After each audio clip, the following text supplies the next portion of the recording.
Hello viewers, mining made easy by Atul में आपका स्वागत है।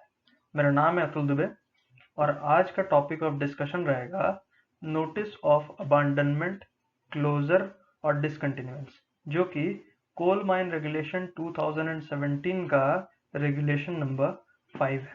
आइए चलिए डिस्कस करते हैं। रेगुलेशन नंबर 5 डिस्कस करने से पहले एक चीज बता दें कि कल जैसे हम लोगों ने जो डिस्कस किया था नोटिस ऑफ ओपनिंग, उसका पढ़ने का तरीका और इसका पढ़ने का तरीका बिल्कुल सिमिलर है। तो एक बार इसको पढ़ने से पहले हम लोग उसको रिकैपिचुलेट कर लेते हैं, उसके बाद फिर इस पे आएंगे ताकि हम लोग बहुत आसानी से सीखेंगे इसको। तो रेगुलेशन नंबर 3 जैसे हम लोग पढ़ चुके हैं, थोड़ा जल्दी जल्दी इसको कवर करते हैं। तो सबसे पहले हम लोगों ने इसमें ये पढ़ा था कि अगर कोई भी नया खदान खोलना है तो उस नए खदान के ओनर, एजेंट या मैनेजर को परमिशन लेना पड़ेगा। उस परमिशन लेने के लिए आपको जो है ओनर, एजेंट और मैनेजर को नोटिस ऑफ ओपनिंग देनी होगी। नोटिस ऑफ ओपनिंग वो किनको देंगे? चीफ इंस्पेक्टर को देंगे, कंट्रोलर को देंगे और डीएम को देंगे। ठीक है, कितने दिन पहले देंगे? 1 महीना पहले देंगे। और कौन से फॉर्म में देंगे? फॉर्म 1A में देंगे। ठीक है, समझ गए बात। अब जो है इसी की तरह हम लोग रेगुलेशन नंबर 5 डिस्कस करने जा रहे हैं। जैसे कि इसमें हम लोगों ने 4 चीज देखा है कि कौन परमिशन लेंगे, कौन परमिशन देंगे, कैसे लेंगे और कब लेंगे। ठीक है, अब वैसे ही हम लोग रेगुलेशन नंबर 5 भी डिस्कस करने जा रहे हैं। रेगुलेशन नंबर 5 कहता है कि जो भी एग्जिस्टिंग माइन, उनका ओनर, एजेंट या मैनेजर को कभी ऐसा लगता है कि उनको अपने माइन को अबंडन या क्लोज करना है या फिर माइन वर्किंग को डिसकंटिन्यू करना है, तो वो क्या करेंगे? वो सिमिलरली नोटिस ऑफ रीओपनिंग में जैसे हम लोग ओपनिंग के लिए नोटिस दिए थे, यहाँ पे डिसकंटिन्यूएंस के लिए नोटिस देंगे। ठीक है, वहां पर क्या किए थे कि ओपनिंग के लिए हम लोग नोटिस किनको दिए थे? चीफ इंस्पेक्टर को दिए थे, उसके बाद कंट्रोलर को दिए थे और फिर लास्ट हम लोग दिए थे डीएम को। यहाँ पर नोटिस ऑफ डिसकंटिन्यूएंस के लिए हम लोग क्या करेंगे? चीफ इंस्पेक्टर ऑफ माइंस को देंगे notice, regional inspector of mines को देंगे और सिमिलरली डीएम को देंगे। समझ गए बात। वहां भी 30 दिन पहले दिए थे, यहां भी 30 दिन पहले देंगे।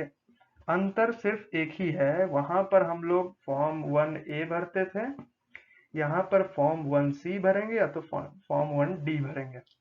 ठीक है, फॉर्म 1C कब भरेंगे? फॉर्म 1C भरेंगे अबांडनमेंट या फिर क्लोजर के लिए, और फॉर्म डी भरेंगे डिसकंटिन्यूएंस के लिए। ठीक है, समझ गए। अब इसको याद करने का तरीका क्या है? C for closure, D for discontinuance. तो फॉर्म 1C में क्लोजर होता है, फॉर्म 1D में डिसकंटिन्यूएंस होता है। ठीक है, अब एक ही चीज बचा इसमें कि जब भी हम लोग नोटिस ऑफ डिसकंटिन्यूएंस देंगे तो उस टाइम, जब भी हम लोग नोटिस ऑफ डिसकंटिन्यूएंस देंगे उस टाइम, या फिर जब भी नोटिस ऑफ अबांडन देंगे तो उस टाइम हमको रीजन स्पेसिफाई करना पड़ेगा कि उस माइन के ओनर, एजेंट और मैनेजर क्यों चाह रहे हैं कि वो माइन अबांडन, क्लोज या फिर डिसकंटिन्यू हो। और साथ साथ उनको उस फॉर्म में ये भी बताना पड़ेगा कि कितने लोग इस डिसीजन से अफेक्ट होंगे या फिर हो सकते हैं। समझ गए, ये था सब रेगुलेशन नंबर 1। अब सब रेगुलेशन नंबर 1 का एक प्रोवाइडेड दैट वाला पार्ट है, वो अब हम लोग डिस्कस करते हैं। जरूरी नहीं है कि हर खान को जो है प्लानिंग के हिसाब से ही बंद होना पड़ेगा।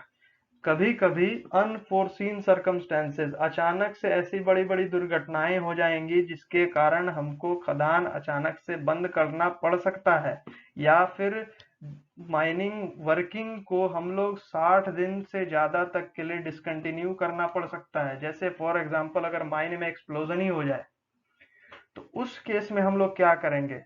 नोटिस किन को देंगे और कब देंगे? तो यहाँ पर बताया गया है, डीजीएमएस ने बताया कि आपके खाने में अगर ऐसा हो जाता है अचानक से, तो आप notice chief inspector of mine और रीजनल इंस्पेक्टर ऑफ माइन को इमीडिएटली दे दीजिए, अत्यंत दे दीजिए, तुरंत दे दीजिए। समझ गए। अब सब रेगुलेशन नंबर 2 डिस्कस करते हैं। सब रेगुलेशन नंबर 2 कहता है कि अगर कोई माइन वर्किंग है, मतलब अगर कोई बिलो ग्राउंड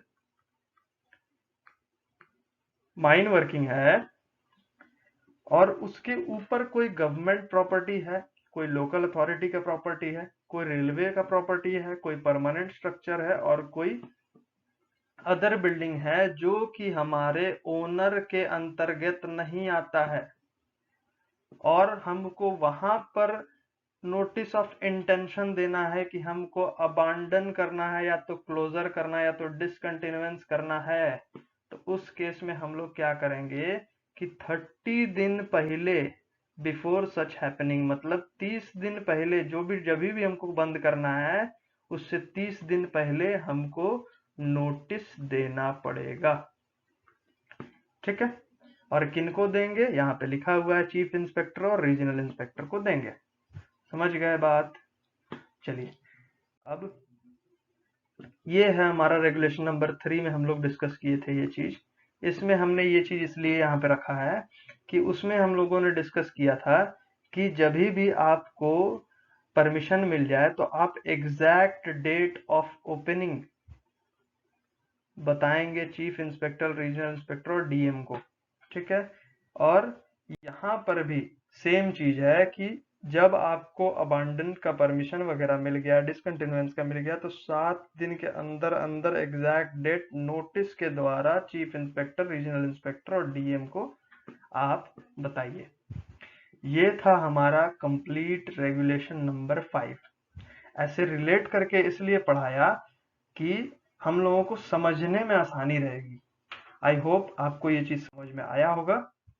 अब इसके बाद आप लोग प्लीज रेगुलेशन नंबर 5 डिस्कस करिए और घर में पढ़िए, और उसके बाद अगर कोई दिक्कत होगा तो कमेंट जरूर करिए। Thank you.